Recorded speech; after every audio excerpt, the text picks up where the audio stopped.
Bismillahirrahmanirrahim. Assalamualaikum warahmatullahi wabarakatuh. Waalaikumsalam Waalaikumsalam warahmatullahi warahmatullahi wabarakatuh. wabarakatuh. Sebelumnya kami ucapkan terima kasih kepada dosen pengampu Ibu Dr. Silviana SE, MSI, AKCA. Kami dari kelompok 2, saya Faraidah Hakim bersama rekan saya, Bapak Arif Helmi dan juga Ibu Naomi Demarsia. Pada kesempatan ini kami akan melakukan pemaparan terkait pemeriksaan dengan tujuan tertentu. Untuk pemaparan pertama kami persilahkan kepada Bapak Arif Helmi, waktu dan tempat kami persilahkan. Baik, terima kasih Bu Farah atas waktu yang telah diberikan. Di sini saya akan menjelaskan mengenai landasan atau dasar terlebih dahulu sebelum ke pembahasan dengan pemeriksaan dengan tujuan tertentu, yaitu sesuai dengan Undang-Undang Nomor 15 Tahun 2004 tentang pemeriksaan pengelolaan dan tanggung jawab keuangan negara. BPK mempunyai kewenangan untuk melakukan yang pertama itu pemeriksaan keuangan, pemeriksaan kinerja, pemeriksaan dengan tujuan tertentu. Untuk pemeriksaan keuangan itu bertujuan untuk memberikan opini atas kewajaran penyajian laporan keuangan. Sedangkan untuk pemeriksaan kinerja, tujuannya yaitu menilai kinerja suatu organisasi, program, atau kegiatan yang meliputi audit atas aspek ekonomi, efisiensi, dan efektivitas. Sedangkan yang terakhir yaitu pemeriksaan dengan tujuan tertentu itu bertujuan untuk memberikan simpulan atas suatu hal yang diperiksa. Pemeriksaan dengan tujuan tertentu dapat bersifat eksaminasi, review, atau prosedur yang disepakati.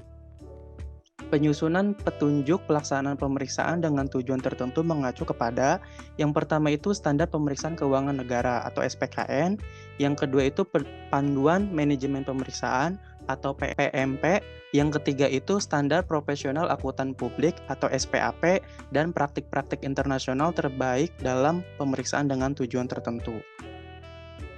Untuk selanjutnya yaitu piramida kedudukan juklak PDTT dalam pedoman pemeriksaan BPK. Terdapat 4 layer dalam piramida kedudukan juklak PDTT tersebut. Untuk layer yang paling atas yaitu berkaitan dengan Undang-Undang 1945, yang kedua itu peraturan perundang-undangan pemeriksaan keuangan negara. Untuk layer kedua yaitu ada kode etik, SPKN, dan PMP. Untuk layer yang ketiga itu petunjuk pelaksanaan pemeriksaan audit atau audit guidelines, yang mana memuat yang pertama itu juklak pemeriksaan keuangan, juklak pemeriksaan kinerja, dan juklak pemeriksaan dengan tujuan tertentu.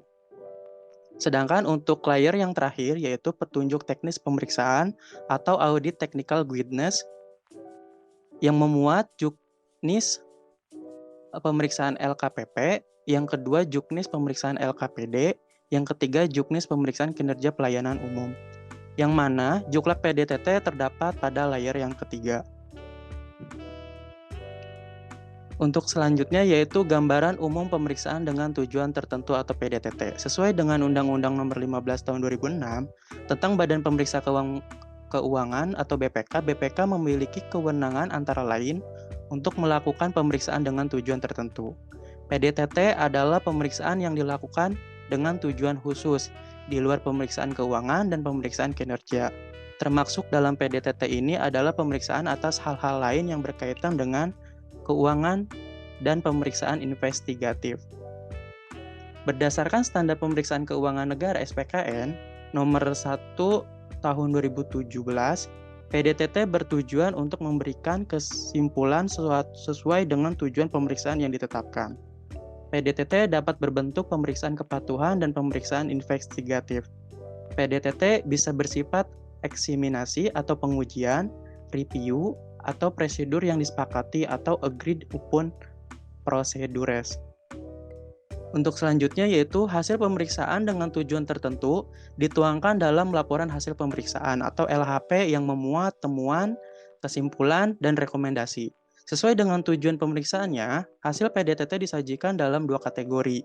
Yang pertama itu sistem pengendalian intern atau SPI, yang kedua kepatuhan terhadap peraturan perundang-undangan.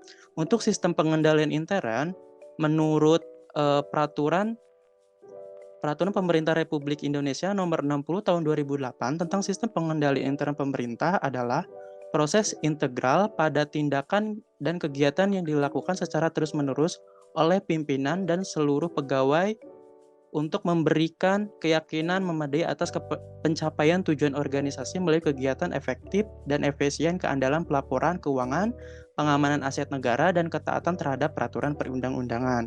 Sedangkan untuk kedua yaitu kepatuhan terhadap peraturan perundang-undangan. Pemeriksaan kepatuhan dalam standar pemeriksaan keuangan negara dinyatakan bahwa pemeriksaan harus merancang pemeriksaan untuk memberikan keyakinan yang memadai guna mendeteksi salah saji material yang disebabkan oleh ketidakpatuhan terhadap peraturan perundang-undangan yang berpengaruh langsung dan material terhadap penyajian laporan keuangan. Untuk selanjutnya mungkin akan dibahas langsung oleh Bu Farida. Arif, untuk selanjutnya terkait dengan sifat PDTT. Sifat PDTT yaitu eksaminasi. Eksaminasi merupakan pengujian yang memadai untuk menyatakan simpulan dengan tingkat keyakinan positif bahwa suatu pokok masalah telah sesuai atau telah disajikan secara wajar dalam semua hal yang material sesuai dengan kriteria. Kemudian prosedur yang disepakati, bahwa pengujian yang memadai untuk menyatakan simpulan atas hasil pelaksanaan prosedur tertentu yang disepakati dengan pemberi tugas terhadap pokok masalah. Sifat PDTT yang ketiga yaitu review, bahwa pengujian yang memadai untuk menyatakan simpulan dengan tingkat keyakinan negatif bahwa tidak ada informasi yang diperoleh pemeriksa dari pekerjaan yang dilaksanakan menunjukkan bahwa pokok masalah tidak sesuai dengan kriteria dalam semua hal yang material.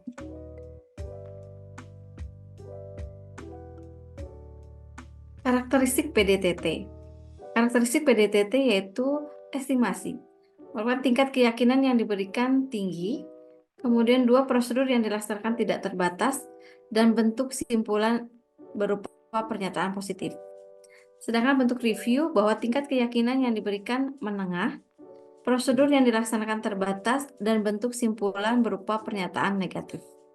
Sedangkan prosedur yang disepakati bahwa karakteristiknya yaitu tingkat keyakinan yang diberikan bervariasi, prosedur yang dilaksanakan sesuai kesepakatan, dan bentuk simpulan berupa simpulan atas pelaksanaan prosedur yang disepakati. PDTT berdasarkan SPKN. PDTT dilaksanakan berdasarkan 3 pernyataan standar pemeriksaan yaitu PSP 01 tentang standar umum pemeriksaan, PSP 06 standar pelaksanaan PDTT, dan PSP 07 standar pelaporan PDTT. Terdapat 4 pernyataan standar umum yaitu persyaratan kemampuan atau keahlian, independensi, yang ketiga adalah pengendalian mutu, dan juga penggunaan kemahiran profesional secara cermat dan seksama.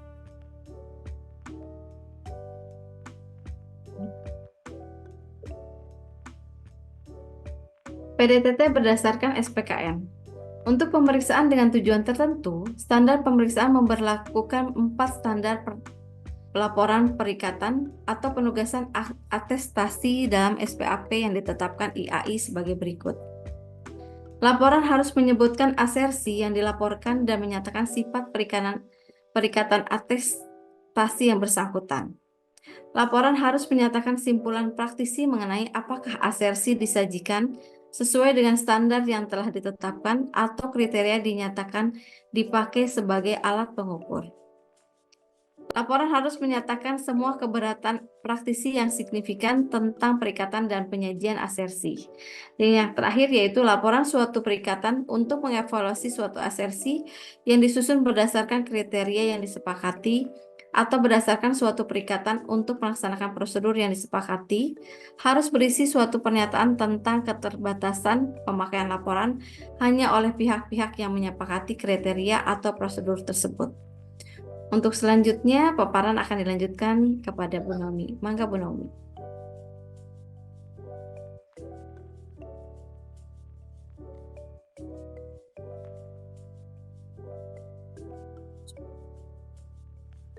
Baik, terima kasih Bu Farah. Berdasarkan dari Juklat BPK tentang bagaimana pelaksanaan PDTT itu ada 3 tahapan, yaitu pertama perencanaan, kemudian pelaksanaan, dan pelaporan. Pada tahap perencanaan itu yang pertama adalah perlunya pemahaman tujuan dan harapan serta dari penugasan tersebut. kemudian pemahaman dari entitas juga, dan penilaian risiko dan SPI, kemudian penetapan kriteria pemeriksaan, lalu yang perencanaan kelimanya yaitu penyusunan P2 dan PKP.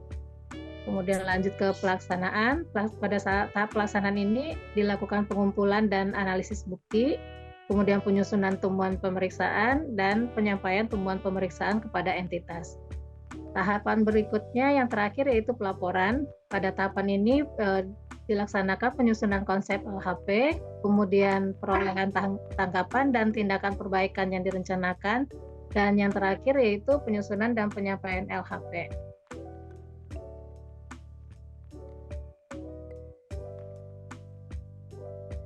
Untuk contoh dari PDTT kami angkat di sini yaitu hasil pemeriksaan BPK atas laporan keuangan dengan tujuan tertentu untuk Kementerian ESDM. Pimpinan Pemeriksaan Keuangan Negara 4, Isma Yatun, secara daring dalam kegiatan penyerahan laporan hasil pemeriksaan kinerja dan laporan hasil pemeriksaan dengan tujuan tertentu di lingkungan Auditorat Utama Negara atau AKN 4 BPK mengatakan, berdasarkan Undang-Undang Nomor 15 Tahun 2004 tentang Pemeriksaan Pengelolaan dan Tanggung Jawab Keuangan Negara dan Undang-Undang Nomor 15 Tahun 2006 tentang Badan Pemeriksaan Keuangan. Isma kembali mengungkapkan hasil pemeriksaan BPK menunjukkan bahwa masih terdapat permasalahan signifikan yang harus menjadi perhatian Kementerian ESDM untuk segera diperbaiki. Di antaranya, pertama, PDTT atas pengelolaan PNBP minyak dan gas bumi tahun 2019, yaitu satu, penetapan tarif dan review tarif pengangkutan gas bumi berlarut-larut dan penerapan tarif pengangkutan belum sesuai ketentuan. Temuan kedua yaitu aplikasi pada Direktorat BBM dan Direktorat Gas Bumi masih belum terintegrasi. Selain itu, validitas dan reliabilitas data yang ada dalam aplikasi masih kurang memadai karena data tidak terupdate. Kedua, PDTT atas penggunaan dana perkebunan kelapa sawit untuk penyediaan dan pemanfaatan bahan bakar nabati jenis biodiesel tahun 2018 sampai dengan semester 1 2020.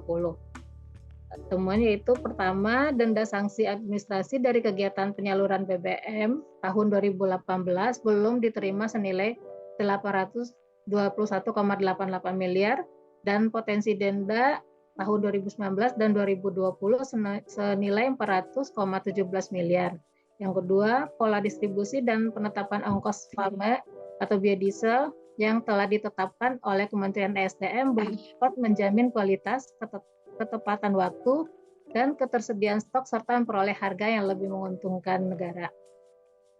Ketiga, PDTT atas pengelolaan BNPB dan perizinan minerba tahun 2019. Pertama, areal terganggu pada kawasan hutan untuk kegiatan pertambangan dan sarana-prasarana penunjang pada 3 perusahaan belum didukung IPPKH seluas 1.021,75 hektar dengan potensi PNPB PKH senilai 82,46 miliar. Penerimaan PNPB tahun 2019 dari 10 perusahaan mineral dan batubara kurang senilai 34,7 juta USD dan 205,38 miliar rupiah. Keempat, pemeriksaan kinerja atas efektivitas kegiatan pembangunan jaringan gas kota dan Jargas dan stasiun pengisian bahan bakar gas atau SPBG tahun 2015 sampai dengan semester 1 2020. Temuannya yaitu Kementerian ESDM belum memiliki roadmap yang jelas dan terukur dalam upaya percepatan pemanfaatan gas alam untuk sektor rumah tangga atau pelanggan kecil dan transportasi. Kemudian monitoring dan evaluasi dalam kegiatan pembangunan Jargas dan SPBG belum dapat menilai outcome untuk mendukung tujuan pemerintah dalam pemanfaatan gas alam di sektor rumah tangga atau pelanggan kecil dan transportasi. Baik, saya kembalikan kepada Ibu Farah sebagai moderator. Silakan Bu Farah. Ya, terima kasih Bu Naomi, terima kasih rekan-rekan semuanya. Sekian paparan dari kami, semoga bisa bermanfaat untuk kita semua. Mohon maaf bila ada kesalahan. Wabillahi taufiq wal hidayah. Wassalamualaikum warahmatullahi wabarakatuh.